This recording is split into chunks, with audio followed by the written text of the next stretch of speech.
And I see this so often in the small temples that we go to, because it's such a strange and unusual thing. People are uh, really trying very hard to understand. And of course, I mean, I'm only able to do this because uh, Dr. Chiwok is such an excellent translator. You know, if I didn't have him, I couldn't do this. So, you know, he's able. It's not just his grasp of English language is very good, but his whole manner and his style of talking is just very um, perfect for the audience, I think.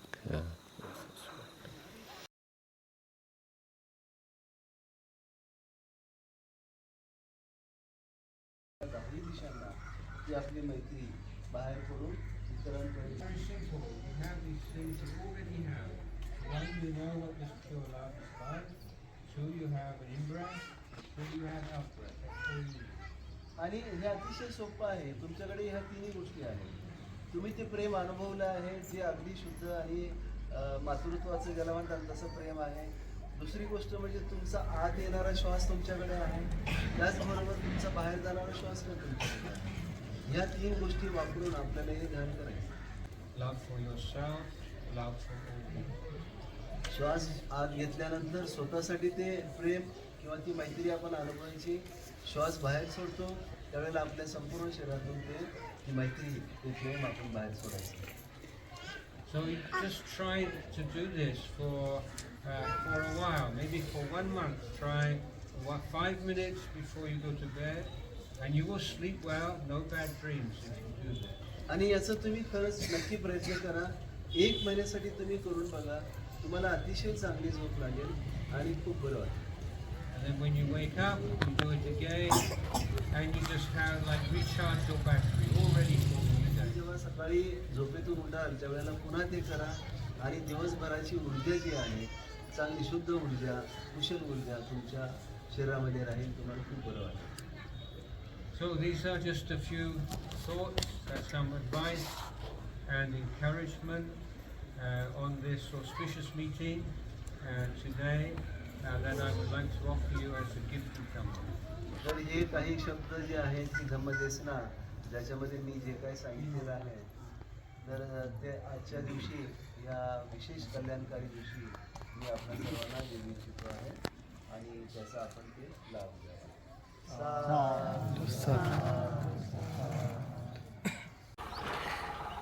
I've been telling many people that although young people in India, many people have a dream of going to UK or America, and my dream always as a child through my teens was to go to India. So I have very strong connection with India, and I came as soon as I could, and I was treated with so much kindness, and I had such a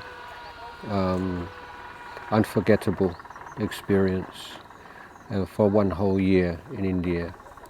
So I always thought that I want to repay that and to do something, some small thing for India right from that time to express my gratitude. สีเสปัทวิโภคะเรอภิเสเกสัพพุทธานังอาคาปะโตปะโมทติสุนัขตังสุมังคลัง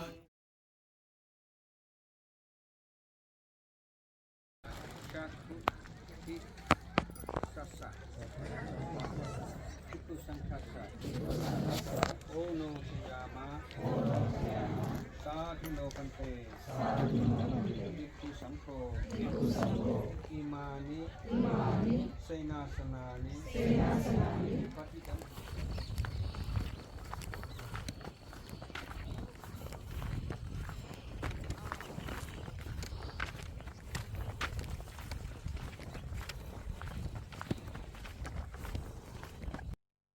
hello हवील. हा sir. हा sir. नागपूरचं तुमचा धम्म talk बघितला त्यांचा, खूप सुंदर वाटला.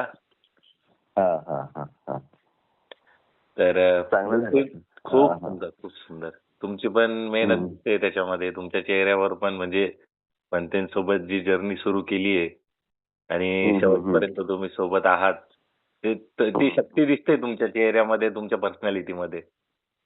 हो हो, अच्छा. म्हणजे कारण मी 3 दिवस होतो ना, तर मला माहिती आहे ते किती एफर्ट्स लागतात. उठणे, सकाळी मेडिटेशन करणे, वॉक करणे 20-25 किलोमीटर. तर हम्म, ते हम्म. तुम्ही तर पूर्ण जर्नीमध्ये हे तुमचं दुसरी जर्नी आहे ना पंतेंसोबत का Third थर्ड आहे. आहे? तिसरी ही तिसरी आहे. तिसरी आहे का? हो हो हो. बरं, बरं. चालेल. तर मग आता मी काही 2-3 कारण पहिली जी होती ना जर्नी, त्यांनी जेव्हा दूतांगा प्लॅन केलं फर्स्ट टाइम, हं. तर त्या प्लॅनिंग साठी मी गेलो होतो तिकडे थायलंडला.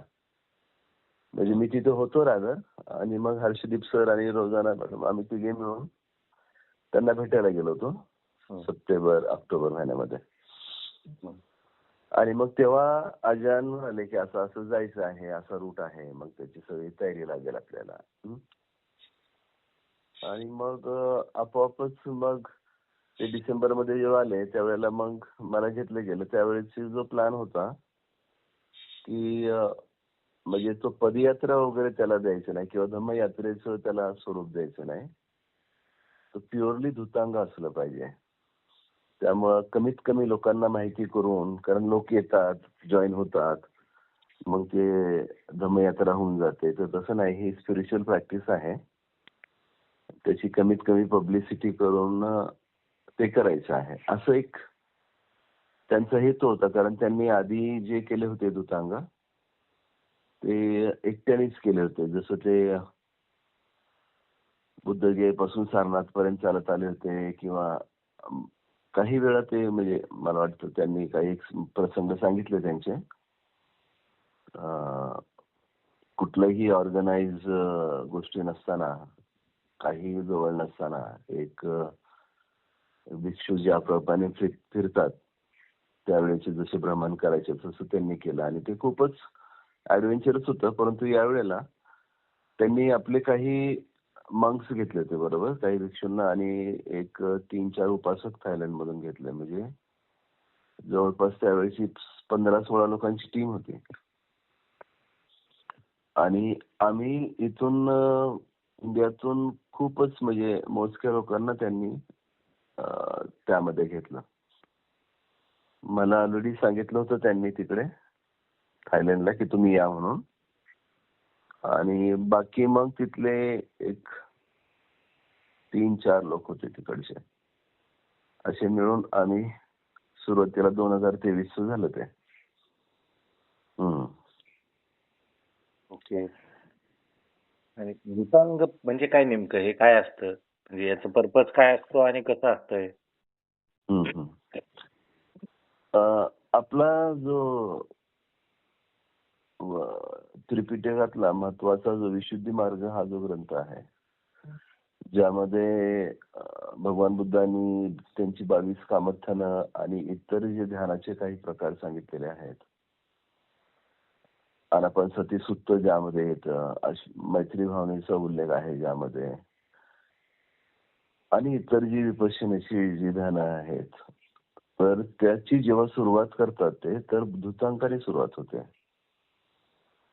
त्याचा उद्देश म्हणजे एकतर तुम्ही जेव्हा विशुद्धी मार्गावर तुम्ही जेव्हा जाण्याचा प्रयत्न करता, विशुद्धी मार्ग फॉलो करण्याचा प्रयत्न करता, त्यावेळेला सर्वप्रथम तुम्ही तुमचे क्लेश जे आहेत ते क्लेश मागे टाकणं गरजेचं असतं.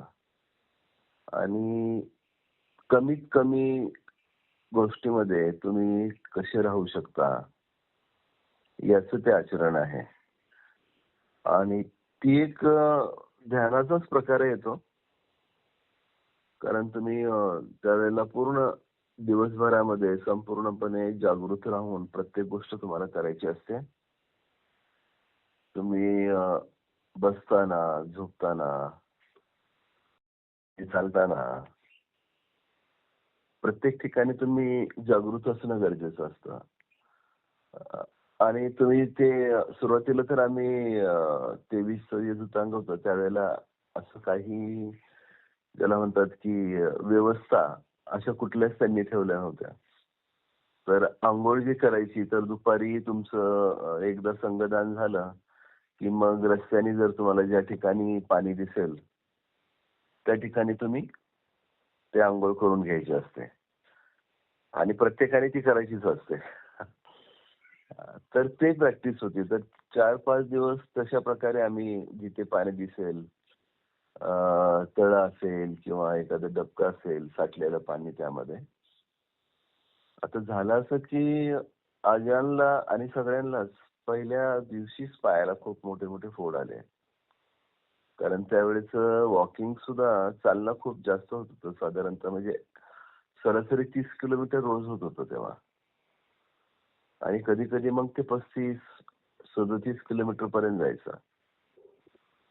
आणि एवढ्या चालल्याने अर्थातच ते सगळे सँडल्स वगैरे असतात पायामध्ये आणि ते त्यांचे फोड एवढे वाढले होते आणि असं पाण्यामध्ये जाऊन मग त्याच्यामध्ये इन्फेक्शन झालं आणि खूपच त्यांचे पाय असे चिरदळले होते. परंतु ते रोज चालणं चालूच होतं. मग एकदा मला त्यांचे जे हे होते ऋषी होते ते त्यांचे पायाचं रोज ते क्लिनिंग वगैरे करायचे. म्हणजे एकदा मला दाखवलं त्यांनी. तर मग मी त्यावेळेला स्ट्रिक्टली सांगितलं की आपण हे पाण्यामध्ये पाय टाकणं बंद केलं पाहिजे. त्याशिवाय हे काय नीट होणार नाहीत पाय. आणि मग एक 3-4 दिवस मी रोज त्यांचं ड्रेसिंग करायचो स्वतः आणि मग ते बरं होऊ लागलं. आणि ते आम्ही पाण्यामध्ये जे तळ्यामध्ये याच्यामध्ये जे अंघोळ करायचो चिखल असायचा, गाळ असायचा त्याच्यामध्ये पाय जाऊन ते इन्फेक्शन व्हायचं ते मग कमी झालं सगळ्यांचं. तर अशा प्रकारे आणि जर ज्या ठिकाणी तुम्ही थांबाल त्या ठिकाणी कुठलीही गोष्ट ऑर्गनाइज नसायची. एक बाटली असायची तुमची पाण्याची त्याच्यामध्ये सगळं तुमचं तोंड धुणं, दात घासणं वगैरे. अशा प्रकारे ती जिथे असं कशी जमीन असेल त्या जमिनीवर तुम्ही ते टेंट टाकायचे. छोटे छोटे टेंट असतात तुमचे सिंगल तुम्ही बघितले ते. आणि तिथे झोपून जायचं. त्यापैकी जे आमचे 15-16 हॉल्ट झाले त्यातले 2-3 हॉल्ट स्मशानभूमीवरच होते. म्हणजे ज्या ठिकाणी आता एवढ्यातच समजा आदल्या दिवशी प्रेत जाळलेला आहे त्या ठिकाणी जाऊन टेंट टाकायचा. त्याच्यावरच रादर माझं टेंटचं एकदा ते जिथे प्रेत जाळलं होतं आदल्या दिवशी त्याच्यावरच माझा टेंट होता. कारण माहित नव्हतं. मग नंतर सांगितलं की असं असं इथं तुम्ही जिथे झोपला तिथेच प्रेत जाळलं होतं. तर अशा गमती होत असायच्या. आणि तो अनुभव फारच युनिक होता. म्हणजे प्रथमचा जो अनुभव होता तो. आणि झालं असं की मी जेव्हा थायलंडला भेटायला गेलो होतो अजानना तेव्हा अजान बोलता बोलता सहज म्हणाले, आता यामध्ये काय आहे मला कळत नाही नक्की कसं ते. मी एक डॉक्टर आहे पेशाने त्यांना एवढंच माहित होतं. आणि माझा आणि अनुवादाचा काही संबंध असेल याच्याबद्दल काहीच त्यांना माहित नव्हतं. तर ते बोलताना म्हणाले की आम्ही जिथे जाऊ संध्याकाळी त्यावेळेला जर कोणी लोक आले त्या ठिकाणी गावातले लोक जर आमच्याकडे आले भेटायला तर मी मग काही बोलेन त्यांच्याशी. त्यांना धम्मदेसना देईन आणि हे माझं ट्रान्सलेशन करतील. म्हणजे तेव्हा अक्षरशः म्हणजे की मी त्या टूरमध्ये असेन किंवा संपूर्ण टूरमध्ये असणार आहे किंवा मला वेळ मिळू शकेल किंवा वगैरे या गोष्टी काहीच माहित नव्हत्या किंवा मी ट्रान्सलेशन करू शकतो हे देखील त्यांना नव्हतं. पण ते म्हणाले आणि आमचं जेव्हा चालू झालं धुतांगाच्या दुसऱ्या दिवशी आम्ही सकाळी निघालो होतो चालत आणि एका गावामध्ये लोक थांबले होते बाहेर. मग एवढे सगळे मंक्स आणि म्हणजे भिक्षू आणि एवढे उपासक एकत्र चालत येताना जवळपास आमची 17-18 लोकांची टीम झाली होती. चालत येताना बघून ते सर्व जमा झाले आणि त्यांनी त्यांना वंदन केलं. वंदन केल्यानंतर त्या रस्त्याच्या बाजूलाच एक छोटंसं विहार होतं. म्हणजे अगदी त्या विहारामध्ये 2-3 लोकच बसू शकतील आतमध्ये असं ते विहार होतं. छोटं अगदी म्हणजे मला वाटतं गाव देखील ते असेल 20-25 घरांचं. तर मग ते विहारामध्ये ते बाजूला आले पण ते विहाराच्या पायरीवर बसून पण ते बोलू लागले आणि मग मी अगदी असं सहजपणे जाऊन बसलो त्यांच्या शेजारी. माझ्याकडे बघून हसले आणि म्हणाले, तुम्ही ट्रान्सलेट करताय का? तर म्हटलं हो. आणि मग मी अनुवाद करायला लागलो आणि ते आमच्या दोघांचं ते म्हणतात ना, ते ट्युनिंग एवढं छान जमलं. ते पण खूप आनंदी झाले आणि मलाही खूप आनंद झाला त्यांचा, कारण तसा थोडा अनुभव माझा होता म्हणजे इंग्लिश लोकांचं ट्रान्सलेशन करण्याचा रत्नाच्या माध्यमातून. आणि त्यांचं अगदी स्पष्ट क्लिअर ते इंग्लिश बोलतात, त्यामुळं ते काय एवढं मला अवघड वाटलं नाही. तर आमचं ते खूप छान झालं मग. आणि मग प्रत्येक गावामध्ये जेव्हा आम्ही जाऊ लागलो तर ते लोक तिथे थांबलेले असायचे. त्यानंतर मग ते ज्याला आम्ही जे टाळलं होतं की हे धर्मयात्रा करायची नाही, ते हळूहळू ते थोडंसं गावात तरी कमीत कमी त्याचं स्वरूप होऊ लागलं. कारण आम्ही एखाद्या गावासमोर गेलो की काही लोक जे आहेत ते 1-1 किलोमीटर पर्यंत येऊन थांबायचे. ज्यांना माहीत झालं ॲडव्हान्समध्ये आधीच की आता भिक्षू येणार आहेत ह्या वेळेमध्ये. थायलंडचे फार मोठे भिक्षू आहेत. मग आपण त्यांचं स्वागत केलं पाहिजे. तर मग असे ते लोक येऊन थांबायचे आणि मग ते आपल्या लोकांचा उत्साह आपल्याला तर माहितीच आहे, विशेषतः विदर्भामध्ये अगदी वाजत गाजत त्यांचं स्वागत, पायावर पाणी टाकणं, पाय पुसणं, मग सगळी रांगोळी संपूर्ण गावाच्या बाहेरपासून रस्त्याने अगदी विहारापर्यंत फुलांची रांगोळी किंवा आपली रेग्युलर रांगोळी. आणि ते जे काही म्हणजे चित्र आहे, स्त्रिया आणि पुरुष शुभ्र वस्त्र धारण करून बाजूला उभं राहणं, बाबासाहेबांचा जय जयकार, भगवान बुद्धाचा जय जयकार, ह्या सगळ्या गोष्टी होत गेल्या मग त्या. आणि आजांच्याही लक्षात आलं की आपण केवळ धुतंगा करण्यापेक्षा अशा प्रकारे जर महाराष्ट्रातले एवढे बौद्ध धर्मीय आहेत आणि त्यांना खऱ्या प्रकारे मार्गदर्शन इथे मिळत नाही, अशा वेळेला आपण जर थोडं काही करू शकलो तर त्यात आनंदच असेल. आणि मग हे धुतंगा कम म्हणजे धम्मदेसना असं म्हणूया आपण. ज्या ज्या ठिकाणी जमेल त्या त्या ठिकाणी धम्मदेसना देणं हा प्रकार सुरू झाला. आणि अक्षरशः एका दिवशी 6-6, 7-7 मीटिंग पण झाल्या. आणि आम्ही दोघे एवढे थकलेलो असायचो रात्री, विशेषतः ज्या ठिकाणी आम्ही पोहोचायचो तिथे ट्रेन टाकलेले असायचे आणि दिवसभरचा हे 30-35 किलोमीटरचा प्रवास, त्याचबरोबर 6-6, 7-7 मीटिंग व्हायच्या आणि मग रात्री तरी देखील लोक येऊन थांबलेले असायचे. आम्ही एवढे थकलेले असायचो, एकमेकाकडे बघून हसायचो आम्ही, आपण किती थकलोय म्हणून. पण आजान बोलत राहायचे, मी अनुवाद करत राहायचो. असा तो अनुभव सुरुवात झाली त्याची. आणि एवढी चांगली संधी म्हणजे मिळते आहे, असं व्यक्तिमत्व ज्यांच्या म्हणजे प्रत्यक्षात तुम्ही जेव्हा तुमच्यामध्ये करुणा आणि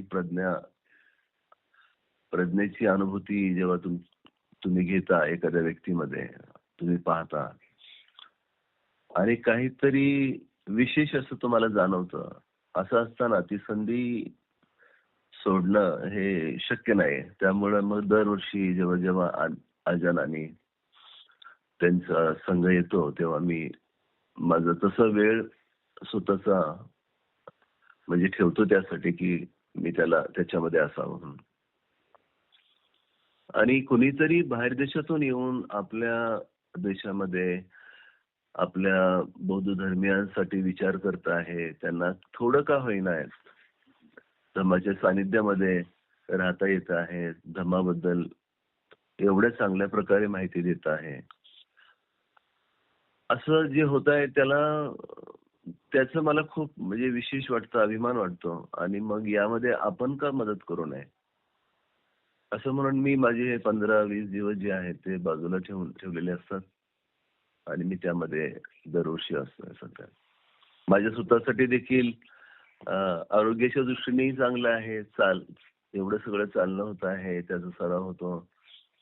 रोज सकाळी 4:30-4 वाजता उठून ध्यानाला बसणं, त्यांच्याबरोबर आजानबरोबर ध्यान करता येणं, आणि मुंबईच्या त्यांचं जे आता झालं जे प्रवचन झालं त्यामध्ये ध्यानाबद्दल त्यांनी एवढ्या चांगल्या गोष्टी सांगितल्या की मला नाही वाटत मी कुठल्या पुस्तकामध्ये वाचले होते त्या यापूर्वी.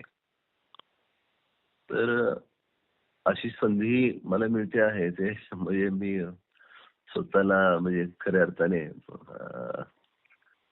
भाग्यवानच समजतो. साधू साधू साधू. खरंच आहे खरंच. आणि ह्या वॉक मधलं अविस्मरणीय क्षण कोणते होते तुमचे, जे तुम्हाला असं एकदम कायम स्वरूपी लक्षात राहील असं कोणता क्षण होता?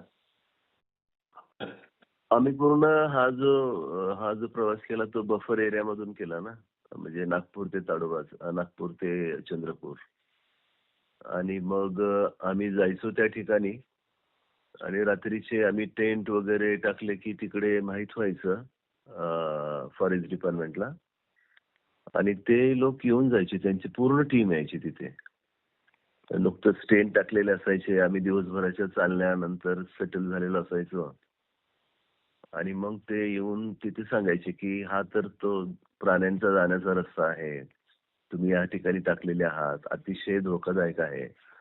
अगदी आस्थेने ते सांगायचे. म्हणजे असं कोणी येऊन अगदी नाही का सर्वसाधारणपणे उद्धटपणे बोलले किंवा काय असं कधीच झालं नाही. अगदी आस्थेने सांगून की इथे तुम्ही थांबू नका, थोडं तुम्ही बाजूला म्हणजे बफर एरियाच्या थोडंसं या ठिकाणी तुम्ही थांबा. मग आमचं सामान घ्यायला ते मदत करायचे. खरं पाहता वास्तविक पाहता जर कोणी असं केलं असतं इतर व्यक्तींनी तर त्यांचं जे काही सामान आहे ते सर्व जप्त करतात असं माझा मित्र म्हणाला, फॉरेस्ट ऑफिसर जे माझ्या बरोबर होते ना ते म्हणाले. पण या ठिकाणी मात्र ते आम्हाला मदत करायचे किंवा मग सकाळी सकाळी यायचे आमच्या बरोबर. त्यांची एक गाडी पुढे असायची 100-200 मीटरवर आणि त्यांचे जे गार्ड आहेत मागे आणि पुढे थांबायचे. 3-4 गार्ड असायचे.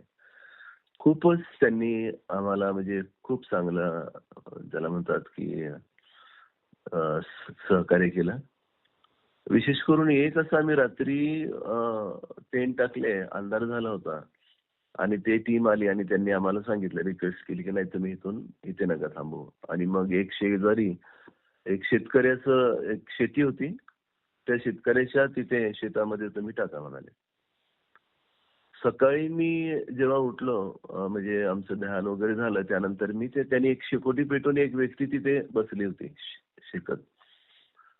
तर मी त्याच्याजवळ जाऊन गप्पा मारू लागलो. मग तो म्हणाला हे माझं शेत आहे. मग म्हटलं तुम्ही कधी शेकोटी पेटवली? तर म्हणाला तुम्ही संध्याकाळी जेव्हा आलात तेव्हापासून मी इथे बसूनच आहे रात्रभर. कारण माझ्या शेतामध्ये आजूबाजूला वाघाचा वावर असतो, तुम्ही लोक नवीन आहात इथे, त्यामुळे मला रात्रभर जागं राहावं लागलं. म्हणजे आणि तो बौद्ध धर्मीयच होता असं नाही. कुठल्या म्हणजे तिथे काही जात आणि धर्माचा काही प्रश्नच येत नाही.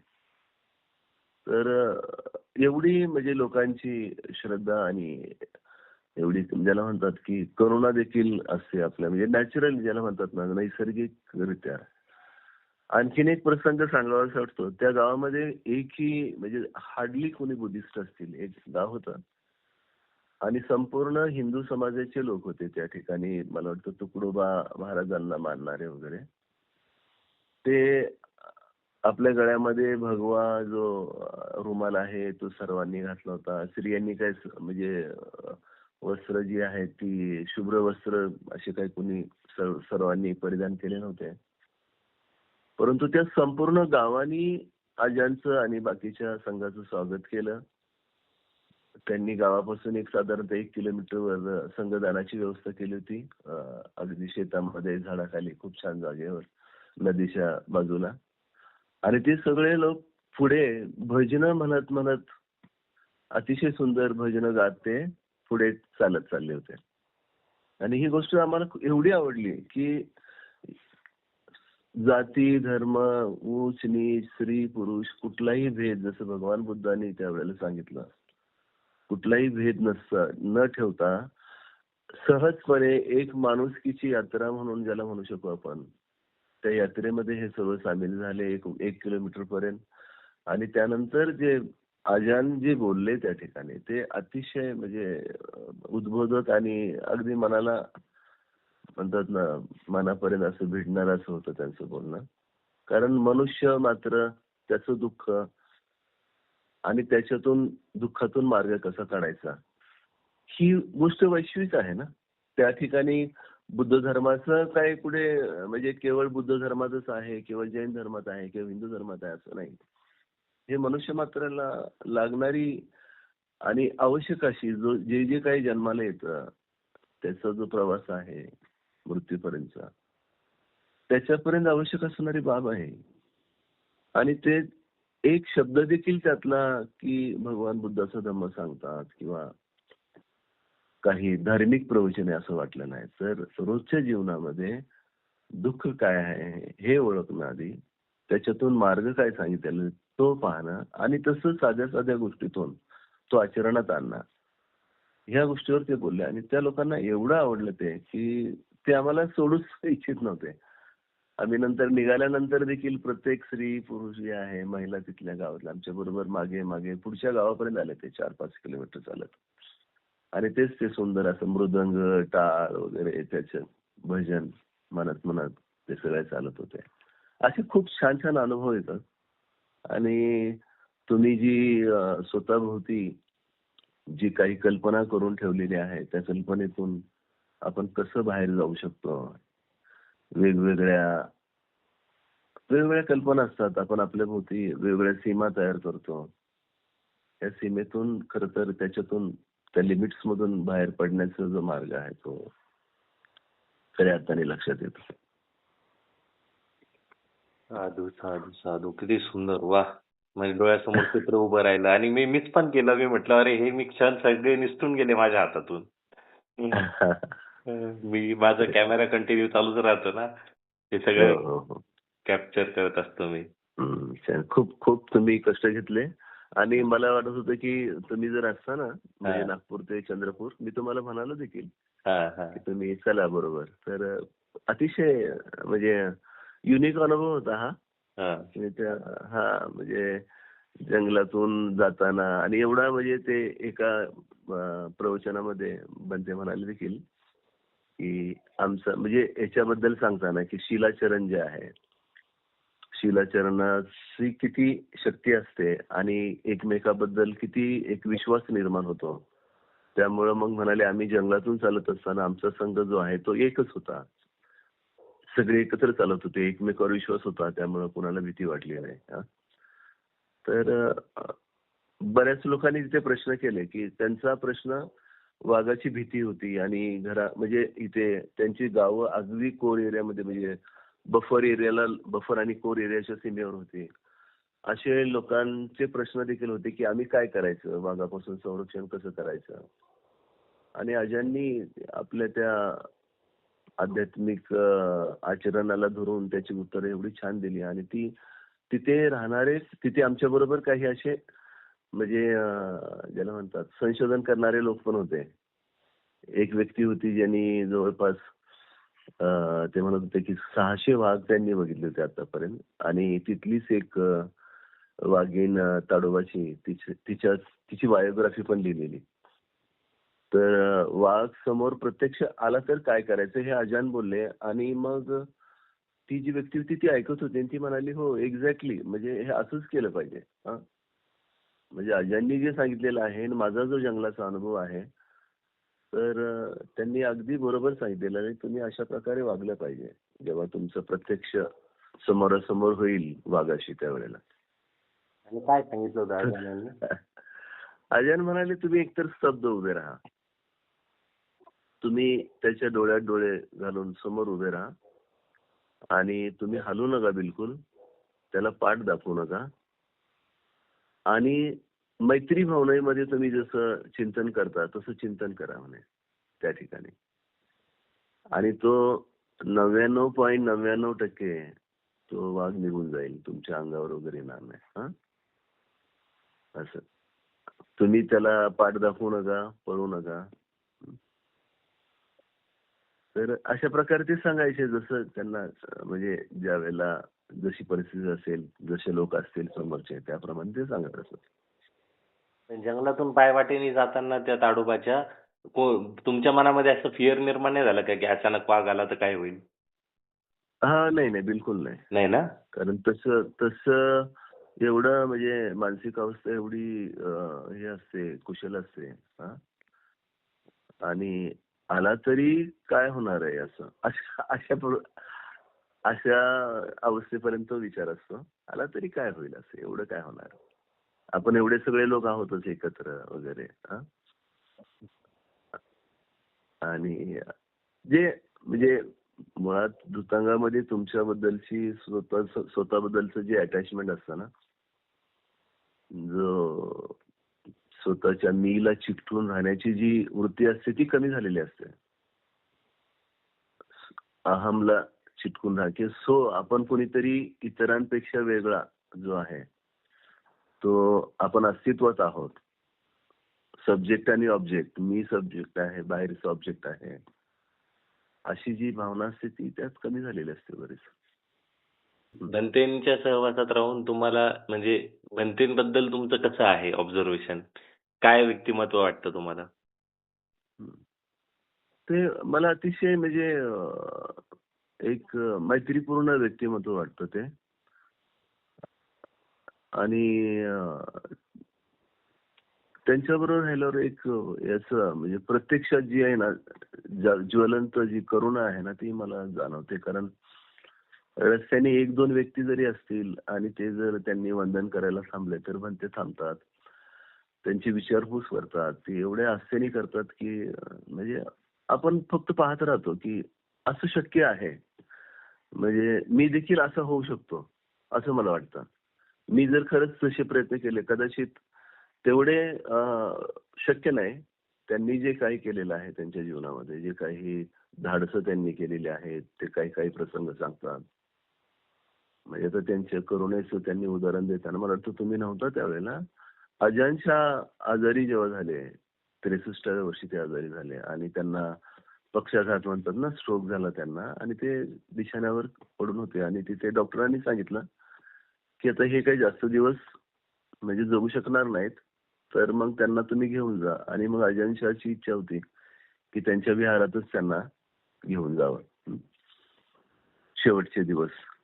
त्यावेळेला अजान जयासुरू जे आहेत त्यांनी त्यांची काळजी घ्यायला सुरुवात केली. कारण ते त्यांचे पट्टशिष्य होते. इतरही काही होते शिष्य. परंतु यांनी प्रतिज्ञा केली की मी जोपर्यंत अजानशाह आहेत जिवंत तोपर्यंत मी माझं अंग पाठ टाकणार नाही खाली. मी झोपणार नाही पाठ टाकून. आणि त्यांनी ते तसंच केलं. आणि ते म्हणतात की अजानशाह 63व्या वर्षी ते आजारी झाले, त्यांना स्ट्रोक झाला आणि 73व्या वर्षी ते मरण पावले. त्यांचं महापरिनिर्वाण झालं. म्हणजे 10 वर्ष हे झोपले नाहीत खाली पाठ टाकून. म्हणजे एवढं म्हणजे त्याला आध्यात्मिक जीवनामध्ये एक ज्याला म्हणतात ना की संकल्प जो लागतो ना, सम्यक संकल्प आपण ज्याला म्हणतो. म्हणजे मला नेहमी वाटायचं की सम्यक संकल्प काय आहे, काय आहे. यापेक्षा चांगलं उदाहरण सांगता येणार नाही सम्यक संकल्पाचं. म्हणजे तुम्ही ठरवलं एकदा की आध्यात्मिक जीवनात तुम्ही असं असं करायचं आणि तो संकल्प तुम्ही केला, त्याचं अधिष्ठान तुम्ही लावलं आणि त्यातून तुम्ही बिलकुल विचलित झाला नाही. 10 वर्षापर्यंत खाली म्हणजे बिछाण्यावर न झोपणं, अशा गोष्टी जे ते त्यांचे हे जे धाडसं आहे, त्यांचे जे ऍडव्हेंचर आहेत ते म्हणजे वाखाणण्यासारखे आहेत. आणि प्रत्यक्षात आपण पाहू शकतो त्यांचं जीवन जे आहे, संपूर्ण जीवन अगदी 17व्या वर्षीपासून ते आतापर्यंत 68 वर्षाचे ते झाले. एक जीवन मार्ग जो तो आहे पूर्णपणे आध्यात्मिकतेचा आहे. त्यातून म्हणजे जसं मी सुरुवातीलाच म्हणालो की तुमची प्रज्ञा, तुमची करुणा ही सांगते की तुम्ही कुठल्या म्हणजे अवस्थेपर्यंत आहात. म्हणजे ते स्वतः एकदा एका प्रवचनात म्हणाले की कसं ओळखायचं एखाद्या व्यक्तीची आध्यात्मिक प्रगती झालेली आहे. तर ते त्याच्या वागण्यातूनच तुम्ही सांगू शकता. कारण तुम्ही ते तसं बघितलं तर तुम्ही त्याचं मोजमाप करण्याची तुमची ती पात्रता नसते, परंतु तुम्हाला जे विशेष जे वाटलं मला स्वतःला की हे विशेष आहे, हे सर्वसाधारणपणे आपण पाहत नाही, हे आध्यात्मिकतेतून विकसित झालेलं हे जीवन आहे, त्याची जाणीव होते त्यांच्याबरोबर राहिल्यानंतर. आणि तेवढीच मैत्री, म्हणजे की मी कुणीतरी विशेष आणि बाकीचे माझ्यापेक्षा खाली किंवा माझे शिष्य, अशी कधीच भावना त्यांच्याबरोबर असताना होत नाही. अगदी मित्रासारखे ते माझ्याशी म्हणजे विनोद करणं, हे काही गोष्टी वगैरे असं बोलणं, हे कंटिन्यूस आमच्या त्या प्रवासात चालू असतं. ते मला खूप बरं वाटतं. आणि शेवटच्या दिवशी जेव्हा आमचं संपलं चालणं चंद्रपूरला, त्यावेळेला मला अजान म्हणाले की मला तुझ्याबरोबर फोटो काढायचा आहे. म्हणजे हे हे मी इमॅजिनच करू शकत नाही.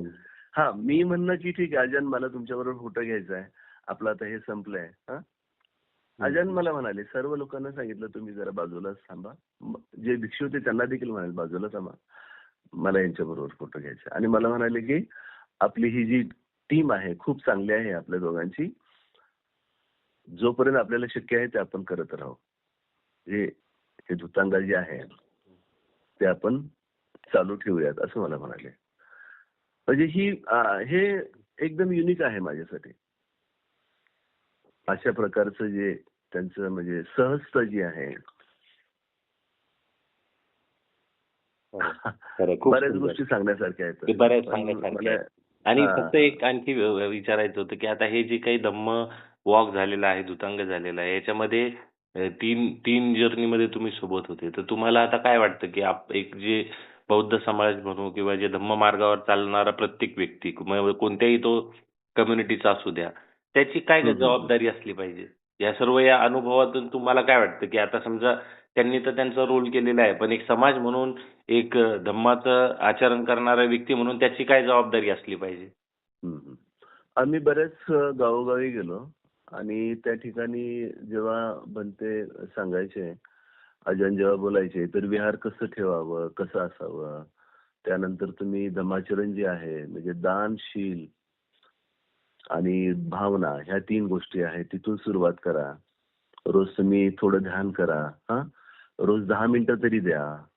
आणि घरामध्ये आपलं जे घरामध्ये कुटुंबामध्ये आपलं जे वातावरण आहे ते विधायक कसं ठेवता येईल, लोकांना तुमच्या शिलाचरणातून तुम्ही इतरांना सुरक्षितता कशी प्रदान करू शकाल, आणि मग त्या सुरक्षिततेतून तुमच्यामध्ये विश्वास निर्माण होईल.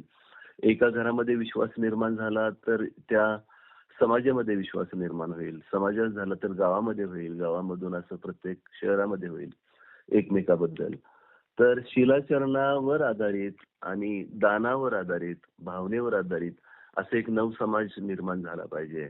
जे बाबासाहेब म्हणायचे की आपण नवसमाजाची निर्मिती करतो आहे, तर ते दुसरं तिसरं काही नसून हे दानशील आणि भावना या तत्वांवर समाज निर्माण झाला पाहिजे. आणि देशाची, ज्याला म्हणतात ना की प्रबुद्ध भारत निर्माण झाला पाहिजे. हे याच्यामध्ये खूप समानता आहे या दोन्ही शिकवणीमध्ये.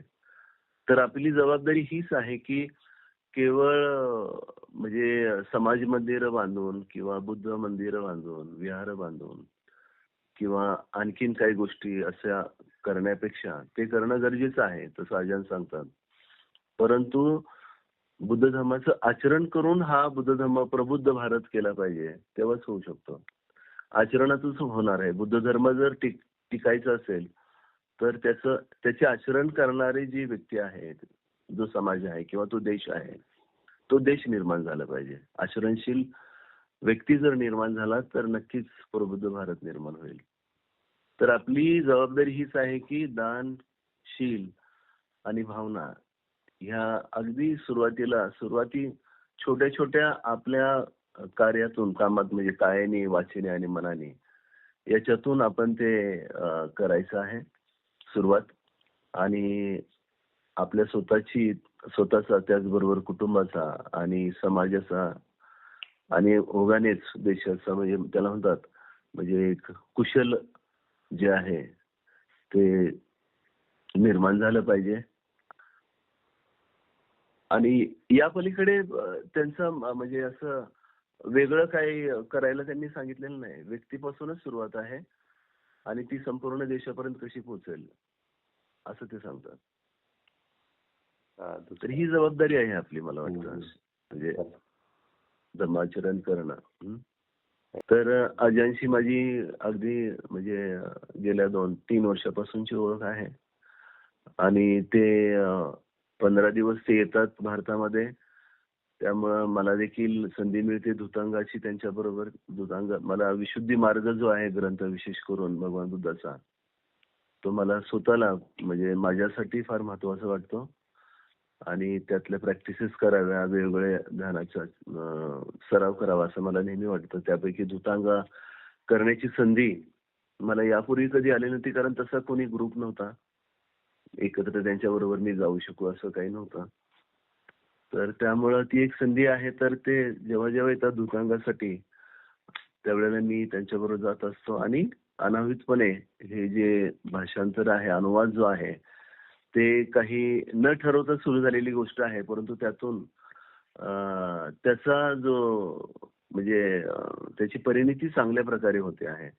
कारण आजांना देखील जाणवलं की एवढ्या वेळांदा त्या बऱ्याचदा बोलले की मी एवढ्यांदा आलो भारतामध्ये, परंतु माझा असा कधी संबंध आला नाही.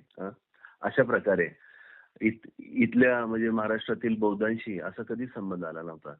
परंतु केवळ आता अनुवाद त्याचा होतो आहे, लोकांपर्यंत ते पोचतं आहे. त्यामुळे मला देखील त्याचा आनंद मिळतो आहे. आणि एवढ्यांनी माझी त्यांची एवढी जवळीक साधली जाते आहे. तर त्यामुळे मला वाटतं की ही गोष्ट चांगली आहे आणि चालू राहावी. आणि माझं काही छोटंसं त्याच्यामध्ये जे सहभाग होतो आहे त्याच्याबद्दल मला आनंद वाटतो. सुंदर सर. तर हे जे आता अन्वयाचे जे 2 व्हिडिओ बघितले का तुम्ही, जे मी बनवले होते ते? मी पहिला बघितला. हां. सेकंड आणि मी व्यस्तच आहे, माझ्याकडे गेस्ट आहेत काही बाहेर देशातले. हां. तर ते त्यांच्याबरोबर व्यस्त आहे. तर आज मी संध्याकाळी बघणार आहे बाकीचे 2. हां, तर पहिला खूप पहिला जो बघितला त्याच्याबद्दल तुमचं कसं मत आहे, म्हणजे हे जे वर्क आहे नाही, की छान छान झालंय ते. आणि मी अजयला सांगितलं, अजयशी बोललो. अजयन म्हटलं असं असं विवेकनी व्हिडिओ बनवलाय, मी तुम्हाला पाठवू का? तर म्हणे हा हो पाठवा, मला बघायचा आहे. त्यांनी बघितला का? तर मी हो त्यांनी बघितला. मी त्यांना पाठवला तो. अच्छा. आणि आता हे 2 पण मी पाठवेन. आता काय विचारण्याची मला म्हणजे नाही वाटत की विचारून पाठवेन. डायरेक्ट मी त्यांना फॉरवर्ड करेन. ठीक आहे. ठीक आहे. Thank you so much. Thank you. Okay. Thank you sir. Thank you. Bye.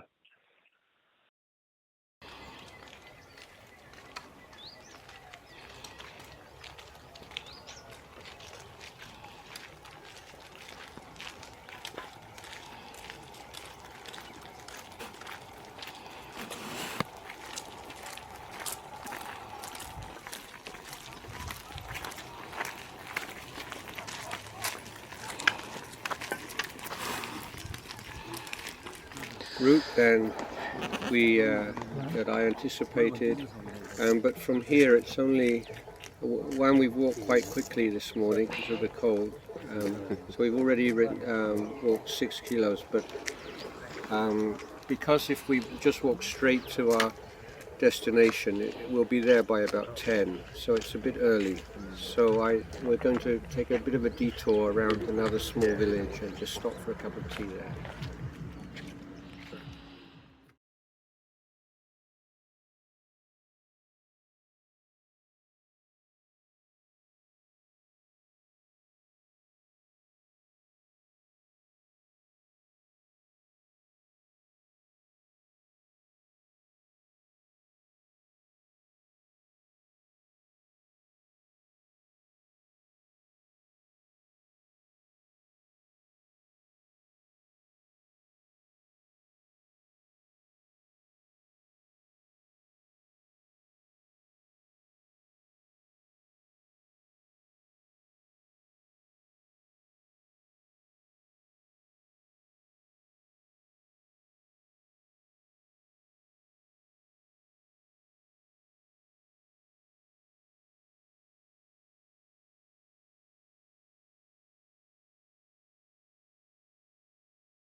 पिंपळपाटी Bhortek main road